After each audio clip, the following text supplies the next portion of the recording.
नमस्कार, मी सीमा जळगाव तडका रेसिपीमध्ये तुम्हा सर्वांचे खूप खूप स्वागत करते। आज आपण डब्यासाठी झटपट बनवून तयार होणारी चविष्ट अशी ढोबळी मिरची आणि बटाट्याची सुकी भाजी कशी तयार करायची ते बघणार आहोत। तर ढोबळी मिरची आणि बटाट्याची भाजी बनवण्यासाठी कढईमध्ये एक मोठा चमचा भरून तेल गरम करायला ठेवलेला आहे।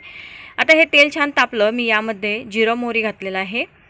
जिरं मोहरी छान फुललं की यामध्ये आपण लसूण घालूया। तर इथे मी आलं आणि लसूण कुटून घेतलेला आहे। तर आलं लसूण पेस्ट मी इथे घातली साधारण 1 चमचा। त्यानंतर चुटकीभर हिंग घालायचा। त्यानंतर 8-10 कढीपत्त्याची पानं आणि एक मध्यम आकाराचा बारीक चिरून घेतलेला कांदा मी इथे घातलेला आहे। त्यानंतर छोट्या आकाराचा टोमॅटो होता एक, तो टोमॅटो घातलेला आहे। व्यवस्थित सर्व साहित्य मिक्स करून घेऊया। आणि आता यामध्ये लगेचच बटाटा घालायचा आहे। तर एक मोठ्या आकाराचा बटाटा वरची साल काढून घेतली, नंतर छोट्या तुकड्यांमध्ये मी इथे कापून घेतलेला आहे बटाटा। एका पाण्याने स्वच्छ धुवून घेतल्यानंतर आता या बटाट्याच्या फोडी सुद्धा आपल्याला तेलामध्ये साधारण मिनिटभर परतून घ्यायचे आहे। तुम्ही इथे बटाटा ढोबळी मिरची आपल्या आवडीप्रमाणे थोडे जाड किंवा बारीक कापून घेऊ शकता। तर बटाटा इथे साधारण मिनिटभर मी तेलावर परतून घेतलेला आहे। आता यामध्ये मसाले घालूया। तर अर्धा चमचा मी इथे हळद घातली। त्यानंतर आपल्या चवीप्रमाणे तिखट घालायचं आहे। साधारण 1 चमचा भरून मी इथे तिखट घातलं। त्यानंतर 1 चमचा धणे पावडर घालायची आहे आणि पाव चमचा इथे मी गरम मसाला घातला। त्यानंतर आपल्या चवीप्रमाणे मीठ घालायचं। आता सर्व साहित्य व्यवस्थित मिक्स करून घेऊया। तुम्ही इथे लाल तिखट किंवा हिरवी मिरचीचा ठेचा सुद्धा वापरू शकता। तर आता आपण इथे बटाटा फक्त 1 मिनिटभर परतून घेतलेला आहे आणि आता यामध्ये आपण ढोबळी मिरची घालणार आहोत। तर ढोबळी मिरची इथे मी 5 ढोबळ्या मिरच्या घेतलेल्या होत्या, त्यामधल्या बियांचा भाग काढून घेतलेला आहे आणि ढोबळी मिरची सुद्धा बटाट्यासारखीच मी थोडी छोट्या तुकड्यांमध्ये कट करून घेतलेली आहे।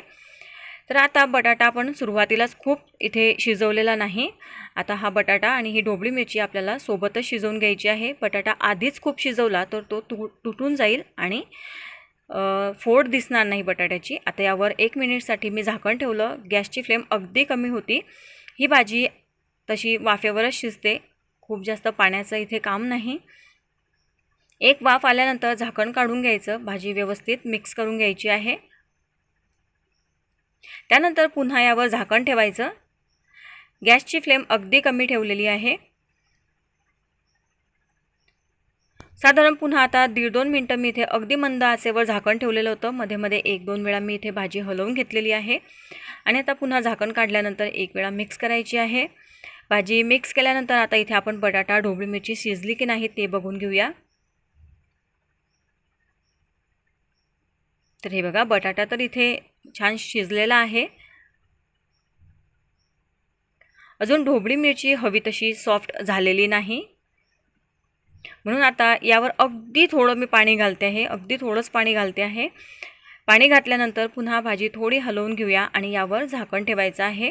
तशी ही भाजी वाफेवरच शिजते, पाण्याचं अजिबात काम नाही, परंतु खूप जास्त भाजी कोरडी होऊ नये, कोरडी पडू नये म्हणून मी अगदी थोडं यावर पाण्याचा शिडकावा केलेला आहे। त्यानंतर यावर पुन्हा झाकण ठेवायचं आहे। गॅसची फ्लेम कमी ठेवायची आहे। पुढच्या 1-1.5 मिनिटासाठी आता ही भाजी वाफेवर शिजवून घेतली। झाकण काढल्यानंतर भाजी पुन्हा 1 वेळा हलवून घेऊया आणि आता इथे पुन्हा आपण बटाटा ढोबळी मिरची चेक करून घेऊया। तर हे बघा, मिरची इथे छान सॉफ्ट आता शिजलेली आहे। बटाटा आधीच शिजलेला होता, आताही बघून घेऊया आणि बटाटासुद्धा छान इथे शिजलेला आहे। सुरुवातीलाच हा बटाटा खूप शिजवायचा नाही, सुरुवातीला कांद्यासोबत शिजवून घेतला तर जास्त शिजून जाईल आणि बटाट्याचे तुकडे होतील। आणि आता इथे भाजी छान तयार झालेली आहे। गॅस मी बंद केला। सर्वात शेवटी बारीक चिरून घेतलेली कोथिंबीर घालायची आहे आणि ही मस्त अशी गरमागरम ढोबळी मिरची आणि बटाट्याची भाजी बनवून तयार झालेली आहे।